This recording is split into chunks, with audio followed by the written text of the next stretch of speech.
The Grim Tale of Grace Macabre, Chapter 55. Jeff's anger blazed as he headed out of the freezer. Jacob took one more look at the girl. She would have been radiant when filled with life, and as much as he tried to suppress his own anger so that he could be a much-needed counterweight to his partner's immense fury, he found that he could not justify such an action. Without a doubt in his soul, he knew that whoever had murdered this little girl was not just bad, they were evil. And he knew that there was only one way to effectively deal with evil. It had to be destroyed. He turned and followed Jeff, closing the freezer door behind him. He switched on his flashlight and stepped over to where his partner was waiting for him. "We need to make sure we're on the same page," Jeff said as he took his gun from its holster, where he had secured it while investigating Sandy's body inside the freezer. He switched off the safety. Jacob knew exactly what Jeff meant. He wanted to know that they both had the same goal: kill everyone in the building that had a hand in the murder of innocent children.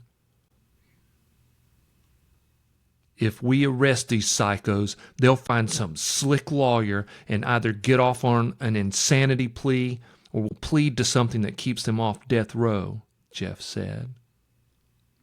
Jacob checked the safety on his own weapon. "My only concern is that we might kill someone who isn't part of this." Jeff shot him a grim look. "That girl went missing 3 days ago, Jacob. There's no telling what terrible things they did to her and her sister during that time. Anyone we find in this place that isn't a child will be part of this slaughter, and they will deserve the righteous justice of a well-placed bullet." Jacob knew that his partner was correct. "I agree," he said, and motioned for Jeff to take the lead. He kept the beam of his flashlight low. Jeff began cautiously making his way toward the swinging door that led further into the pit. "I guess this proves one thing for sure." "What's that?" Jacob said as he fell in behind Jeff. "Ian Black is right about these people being monsters, because only a monster can kill little kids." Jacob didn't believe in supernatural monsters, and he knew that Jeff didn't either.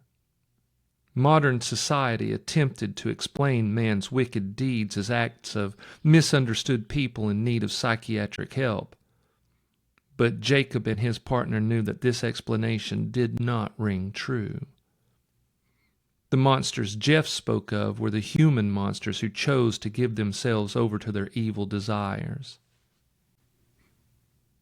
Jeff took up position on the left side of the door.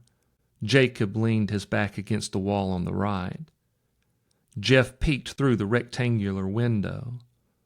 The soft glow lit up his face.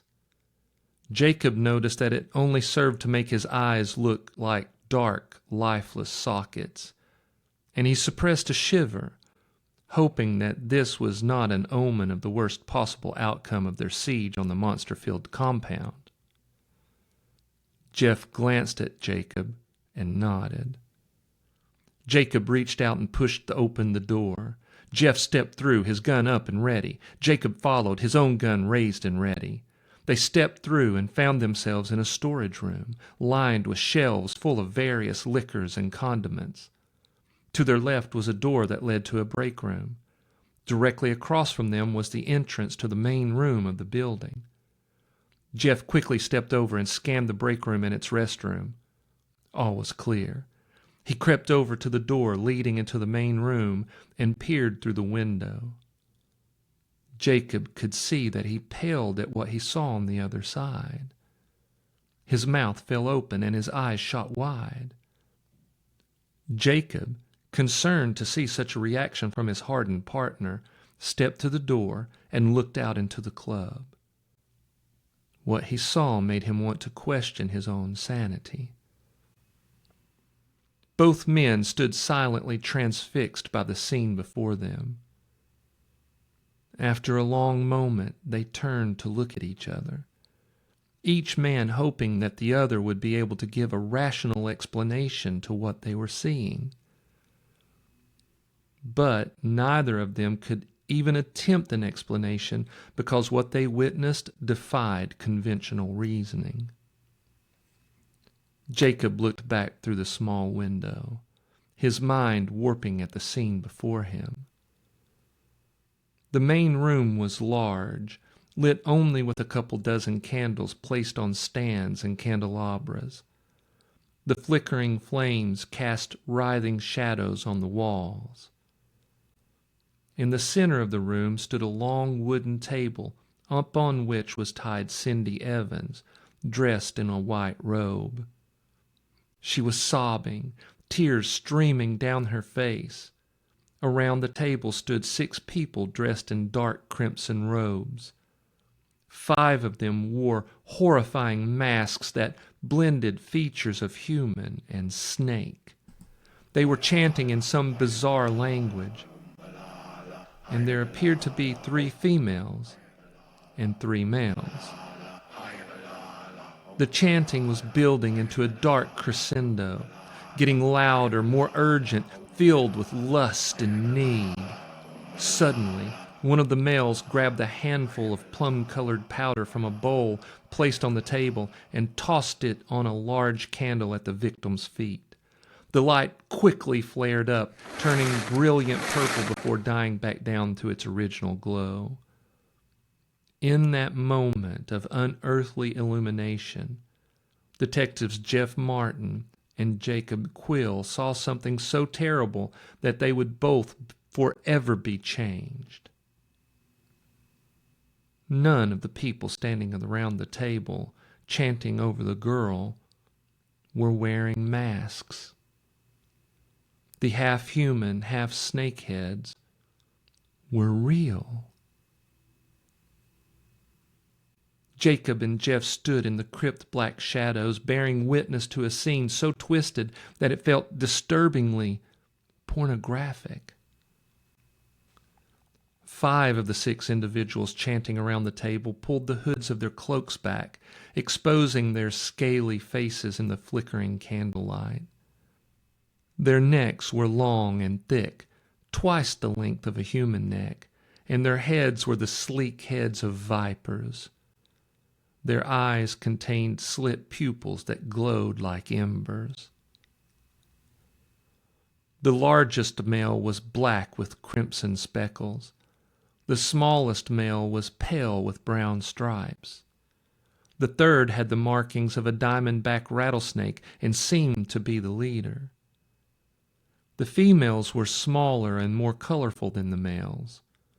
One was covered in vividly scarlet scales. Another glistened with scales so pale they seemed almost white, like she was an albino. The third female did not remove her hood, but they could see her true form. "Those are the Runaways," Jacob said with sudden recognition. "Even living in this strange town, I never could bring myself to believe that there were such things as real as monsters." Jeff couldn't respond. Over the years, he had investigated crimes that were unexplainable by using rigid natural logic. If he found himself on a case that could not be explained with normal human understanding, he refused to accept any other explanation, and in most of those situations, the cases remained open as unsolved. Looking upon the scene before him, he realized that the world around him, the world he could see, touch, feel, smell, was only half of what he thought of as a normal reality. There was a second paranormal reality that remained in the shadows, just out of sight, yet was in constant battle with every living thing, especially here in Nevermore. With this enlightenment, he wondered how many unsolved cases in Nevermore Hollows could be closed if he had only been open to this truth. Even more, how many cases in the world could have been closed. Jeff's gun hung limply at his side in a hand that was slick with fear sweat. His training and instinct screamed at him to take control of himself and to raise the gun into firing position and to protect the innocent girl tied to the large wooden table. There are times, though, when the human mind is shocked to such a degree that it not only loses the ability for rational thought, but also the ability to physically react. This was one of those situations for Jeff. His mind retreated deep into itself, desperately seeking refuge from this offensive revelation. Jacob's hand shook so badly that he was in danger of dropping his weapon. He knew that under the circumstances, with neither of them able to hold a coherent thought, any action they attempted to take would be action that could get them all killed, including the young girl on the table. Suddenly, they sensed movement behind them.